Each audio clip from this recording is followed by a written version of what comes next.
Welcome to Crafty Hints. Today I'm taking part in the thrift store flip collab. I was invited by Sandra at DIYS as a Schwowin's Nest. You'll want to visit her channel. She has some wonderful DIYs there. And then in the description box below, you'll click the link and it'll take you to another one of these lovely ladies in this collaboration. You'll just continue the links all the way around till you get to all 6 of us. So I found this at the Goodwill. It is a mirrored frame, and I am sorry, you can see my camera in there. I realized I was starting to tape it off, but then I saw that I could take the back off and take the mirror out. I just got my brush and went in there with some Waverly plaster. You just want to get in all those areas, you know, make sure you get a good coverage. But it doesn't have to be too detailed. Right here, I'm going in with a wet paper towel to wet distress it. Now, I just used some of that paper towel that you get when they wrap some of your glassware at the Dollar Tree. Again, waste not, want not. And if you rub off too much, just take your brush and give it a little bit more paint. But I found that this way I don't have to go in with really any other paint. It really does look like the weather just distressed it. Next, I wanted to make a wreath for this window. So I took this wreath from the Dollar Tree, and then this flower I got at the end of spring or summer last year when they're like 75 or 95% off. It's a really long, beautiful flower. I think it's a peony. Anyways, I had to figure out how long I wanted this before I was going to snip it off. So kind of just wrap it around in there until it to look the way you want. Now, of course, with any wreath, you're going to use whatever colors match your home and your decor, but this one is going to be very simple. I am only going to use one flower because this is a very small 9-inch wreath.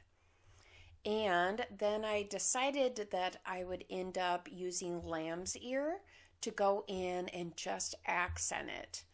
I think the softness of the lamb's ear along with this bluish, tealish color just matched really well. And I also used the leaves that came along with the flower. And it's just simply going in and gluing these around the flower. These just pull right off of the stem. I got the lamb's ear from Walmart. I think they have a good deal there. It's $2 for 2 stems. And just continued gluing that in there. I might go back and actually take the leaves off from the flower before because I really like how the texture of the lamb's ear and the color work together. When I am doing a wreath, just because I'm pressing those in there, I have a lot of finger contact, and that way I don't get burned and it attaches to the wreath just fine.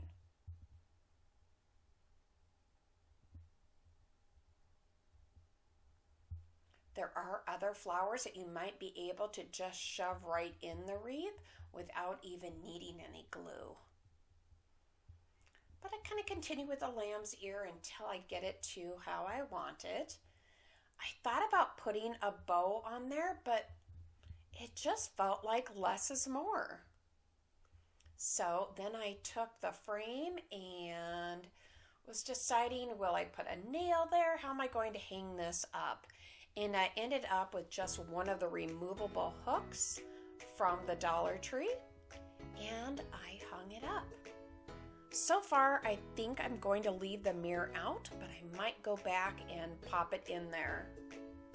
Didn't this turn out cute? There's a before and after.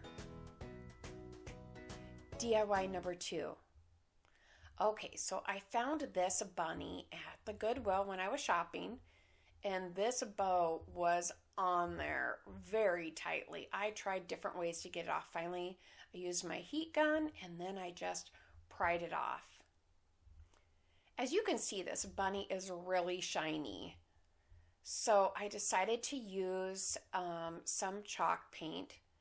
And now if you're wondering why I went in with this great big brush, I had been doing another project before I went to the bunny and didn't want to waste the paint that was on the brush.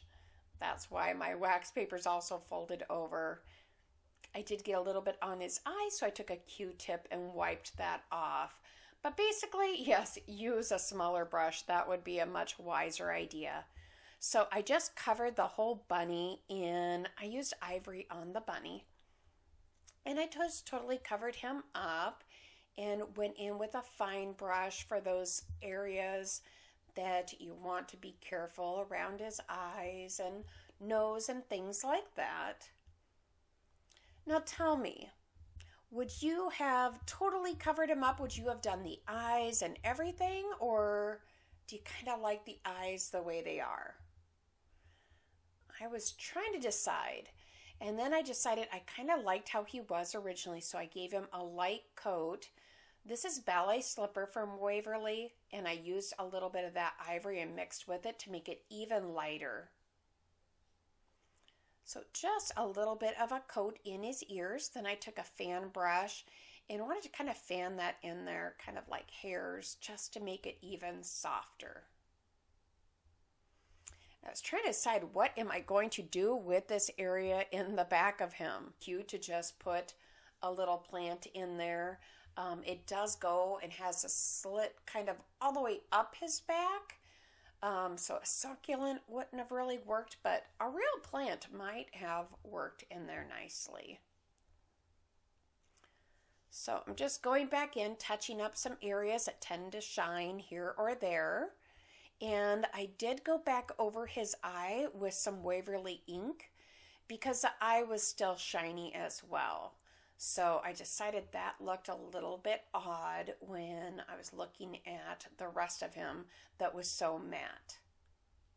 So be on the lookout if you want a bunny. Remember, you can make it your own. So I took this boxwood and just cut some of it apart and decided I was going to just put some boxwood in there and then an Easter egg as, you know, another spot the Easter bunny decided to hide an egg.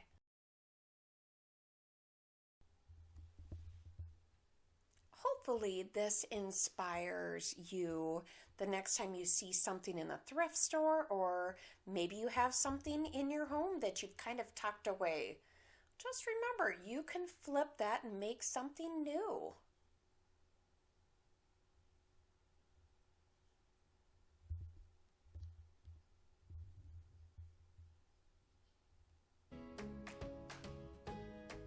And there he is. Isn't he cute?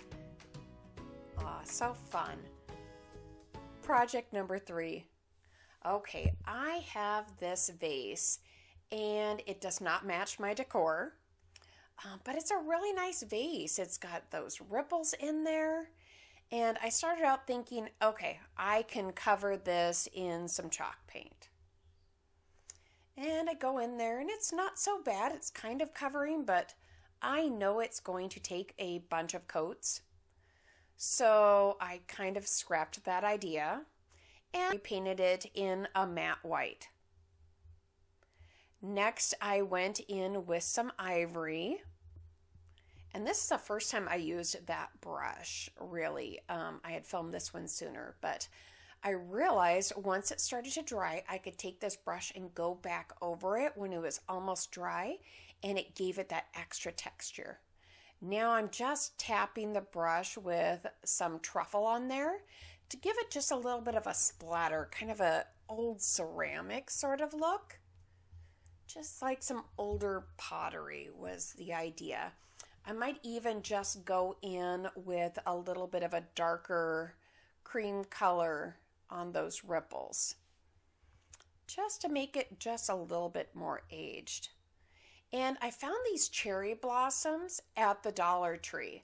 So I picked up some white ones that have a little bit of a pink tip. I picked up 2 of those and let's see, 3 of the white ones and 2 of the pink ones. And as you can see, they have the little bumps there. So the white ones, I think I bent like 2 or 3 up, and then the pink ones I bent at another level, just kind of trying to make and balance out this vase. I think you got a sneak peek of it though with the Easter Bunny. But this is how I did it. You know, one of the things about artificial flowers is you kind of want to bend them and give them a little bit of life because, of course, the flowers don't grow all straight. So you'll want to bend them and, you know, make them look just a little bit more real.